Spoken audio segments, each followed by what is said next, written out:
Okay, Sarah, tell me about where you grew up and how you got started in the beef industry.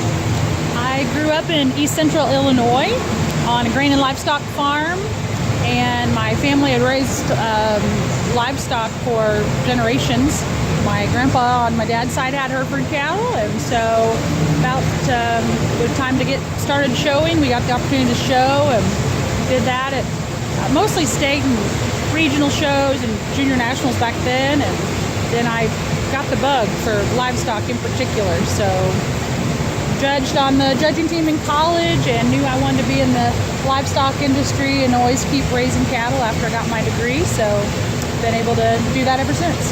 What made you want to stay in the industry throughout the years?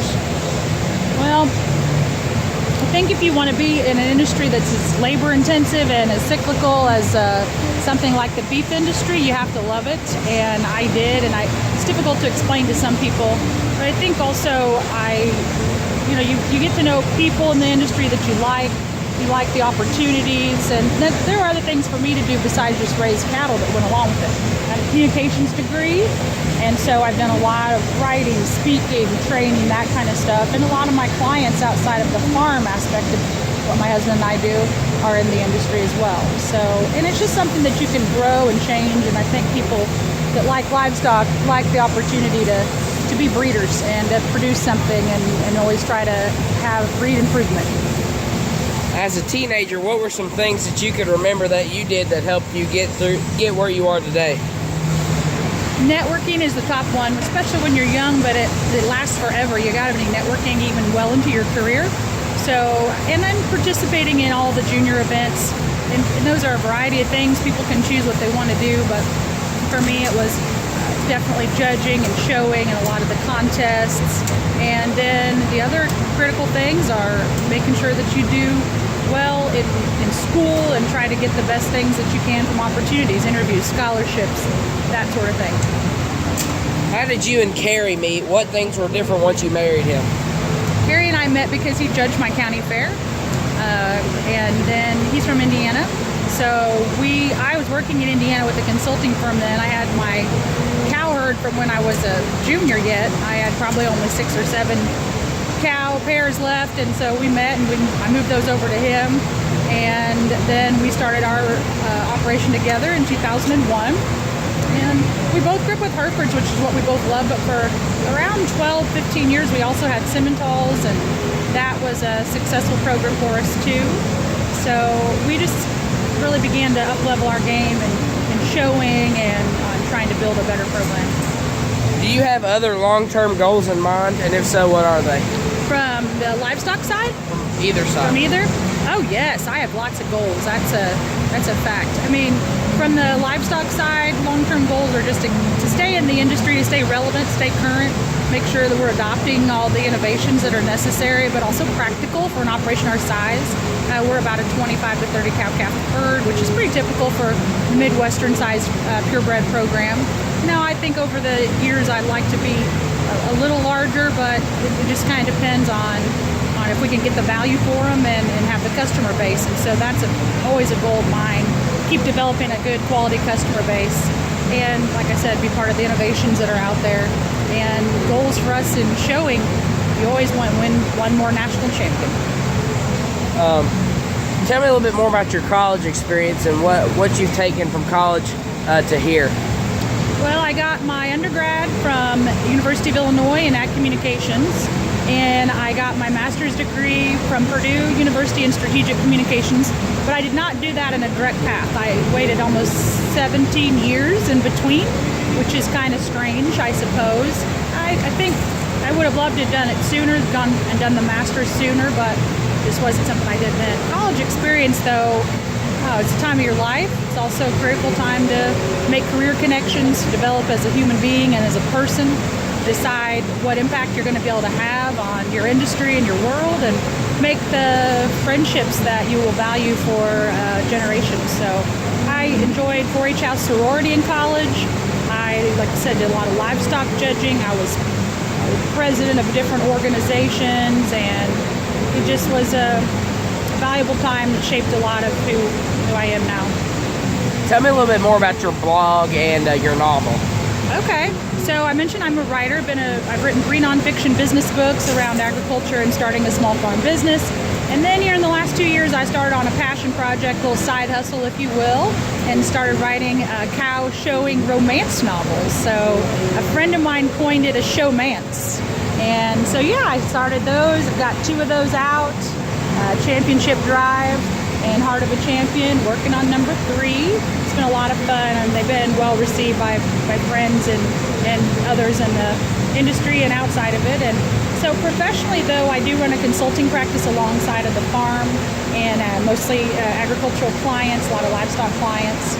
So I have a blog. It's mostly leadership management development training that I do and speaking.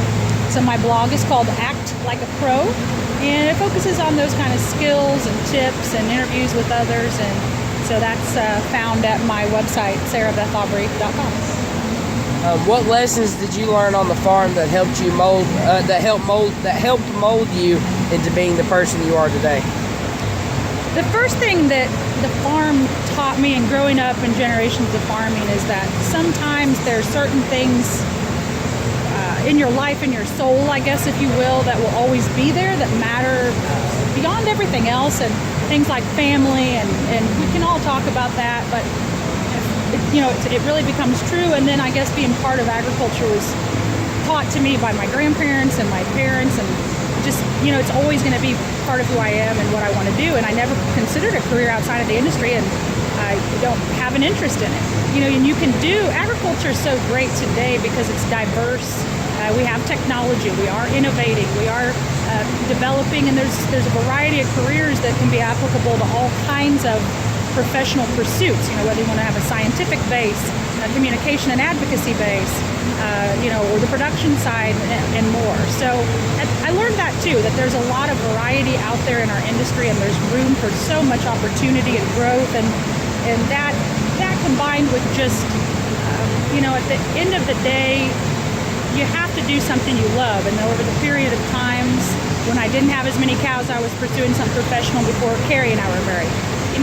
There wasn't that sense of satisfaction. So it comes down to being true to what you want to do and who you are and your roots, as well as finding something that you can be successful at, financially be sufficient to support those in your care. What are some things that are different in today's industry compared to whenever you were a teenager? Well, everything changes. I guess it's a little bit cyclical, but it also evolves. Certainly, if we talk just about a couple of the funny things, Herefords, for example, when I was a teenager in the 1990s, it was, I loved them, but they weren't as popular. Now suddenly, they're the hottest darn thing around, and everybody in every other industry is trying to get in. And so that's certainly, trends in terms of that change a lot over time, and I'm enjoying the Hereford renaissance right now, I guess, and the popularity of the breed, and so that's a great thing.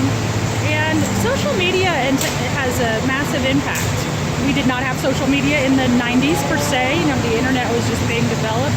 So I think one thing I really love about that today is the opportunity for remote learning, having a flexible career as well as a young life too. When you're a student, it's that's an opportunity now that didn't exist before, and I think that's going to continue. People want to have flexible lifestyles but still have good careers and be able to do what they want to do remotely. So that's a huge change, and I think that's a big advantage for today's younger people. Who was a big role model in your life, and how did they have an impact on you? Well, I've had a lot of great role models, and anybody who's successful at all will absolutely say that too. They will tell you that you can be independent, you can be a person that is a self-starter, which I am, but no one ever truly accomplishes anything alone. So some role models have been there for me. Are probably the first most impactful ones are my grandparents, my maternal grandparents. I spent a lot of time with them. They developed a lot of who I was.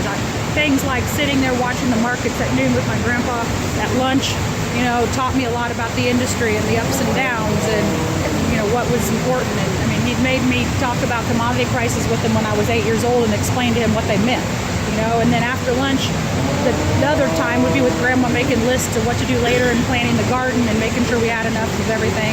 So, I mean, those were my earliest role models. My grandparents are still with us at 92, and I still counsel with them whenever I need something. So, but a lot of industry role models too. A couple of key professors and some other good friends, but those are my first and earliest ones. Thank you, Sarah. Thank you, Braden. Bye-bye.